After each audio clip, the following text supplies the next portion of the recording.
Ak je najvyšší pán skutočný dobrodinec všetkých a je to taktiež on, kto ako naduša schvaľuje a inšpiruje všetkých, prečo je potom v tomto svete toľko utrpenia a zločincov?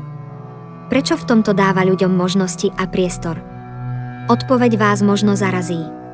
Ale áno, je to tak.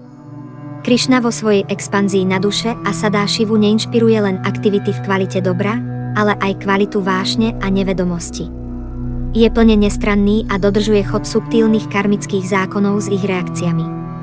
To ale neznamená, že priamo podporuje podmienenie živých bytostí, ale to, že v rámci ich slobodnej vôle nezasahuje do ich miniatúrnej nezávislosti spolu s adekvátnymi reakciami, ktoré sú tiež v jeho kontrole.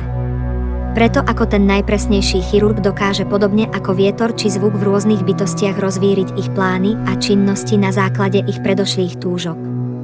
Je to on, kto dáva podnet k aktivite na základe minulých činností, ktoré sú ako semiačka v jemnohmotnom obale duše a zdrojom jej individuálneho zapletenia.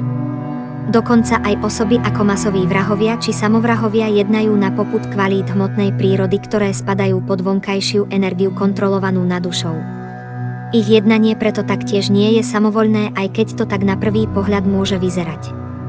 Rovnako ako všetci ostatní, aj ich jednanie je inšpirované nad dušou. Náš konvenčný pohľad na realitu totiž je, že máme plnú slobodu a nič nás nekontroluje. V tomto type vedomia aj násilie chápeme ako slobodnú možnosť, ktorá nie je ničím kontrolovaná. V karmických vzťahoch je ale aj násilím, korupciou a akýkoľvek zločinom zasiahnutá práve tá osoba, ktorá má k tomu karmickú predispozíciu z minulých činností v tomto či predošlom živote. Preto ani to, že niekto skončí ako obeť vraha, nie je náhoda, ale individuálna karma. Tento bod je veľmi zložitý, preto môže byť pochopený katastrofálne bez správneho vyloženia.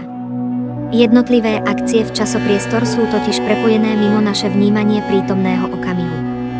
Ľudská fascinácia svetom kriminality či vrahov čiastočne tiež pochádza z tohto transcendentálneho aspektu karmy, ktorý sa nedá plne chápať v rámci svetskej logiky. Preto sa pri vojnách či vraždách objavuje numinózny aspekt predestinácie vzájomných karmických vzťahov v rámci podmienenia, ktoré spolu konfrontuje iluzórne prvky individuálnej identity a kolektívnej identity falošného ega s jeho pridruženými symbolmi a motiváciami naprieč celým spektrom.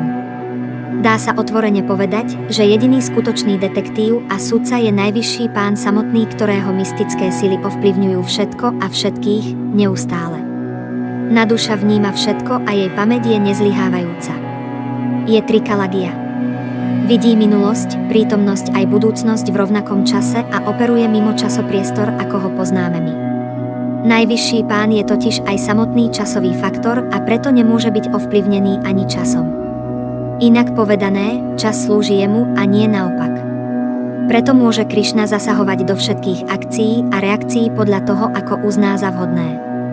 Napriek tomu ale jeho jednanie a kontrola všetkých akcií a reakcií nejde nikdy proti dharme. Jedno z jeho mien aj vlastností je dharmadhyakša, čo znamená, ten, kto nikdy nestratí dharmu z očí a vždy jedná v súlade s ňou, alebo lepšie povedané, dharma nasleduje jeho, nie on dharmu. Krišna je veľmi rýchlejší než výchor, myseľ či inteligencia. Preto ho nedokážu predbehnúť ani rôzne vnútorne duchovné potencie vrátane samotnej dharmy a jej predstaviteľov, kým to sám nedovolí. Je to práve on, kto je nepolapiteľný a vševedúci. Dokonca aj polobohovia sú častokrát zmetení pri rozlišovaní dharmy od adharmy a preto v rôznych situáciách a konfliktoch prijímajú útočisko u najvyššieho pána, ktorý podobne ako slnko rozptýľuje temnotu zloženú z nevedomosti. Podobne ako pavúk spriada siete, naduša ovplyvňuje cestu a individuálny osud každej živej bytosti podľa jej predošlej karmy. V tejto jeho kontrole sú zahrnuté všetky živé bytosti, preto dokonca aj násilníci či bezbožné osoby jednajú na jeho popud. Dôležitý bod je ale porozumieť, že ani karmické jednanie nie je bezvýchodiskové. Aj v ňom existuje slobodná vôľa duše, v ktorej má miniatúrnu nezávislosť, za ktorú si berie vždy osobnú zodpovednosť. Tá jej dovoľuje spochybniť a meniť ciele jej jednania, túžob a vedomia pri styku s duchovným poznaním a vnútornou energiou, ktorej potencia presahuje ciele troch kvalít hmotnej prírody. Jedine vďaka tomu si môže duša uvedomiť úbohosť jej snahy v materialistickom vedomí a rozvíjať vedomie odanosti, vedomie Krišnu. To presahuje všetky činnosti a reakcie materiálneho vedomia úmerne odovzdaniu duše. Preto sa jednanie v duchu odanosti nazýva akarma, nečin, pretože nemá žiadne reakcie. Keď v ňom duša plne spočinie, tak dokáže nakoniec pretrhať všetky pripútanosti s materiálnym svetom a jeho väzbami. Je to ale skutočná výzva, pretože takéto vedomie musí byť plne založené na pochopení, že Krišna je samotným konateľom, predmetom poznania aj konečným príjemcom všetkých obetí. Kým sa individuálna duša považuje za nezávislého konateľa a nechápe, že vždy a všade, dokonca aj v nevedomosti je kontrolovaná Krišnom, tak sa rozumie, že stále duchovne spí, dokonca aj v bdelom stave. To, čo ju v tejto situácii dokáže prebudiť, je duchovná vibrácia Mahamantry. Jej pozorným načúvaním a spievaním duša získa postupne možnosť porozumieť rozdielu medzi hmotnou a duchovnou energiou v rámci jej vlastného vedomia a priamej skúsenosti.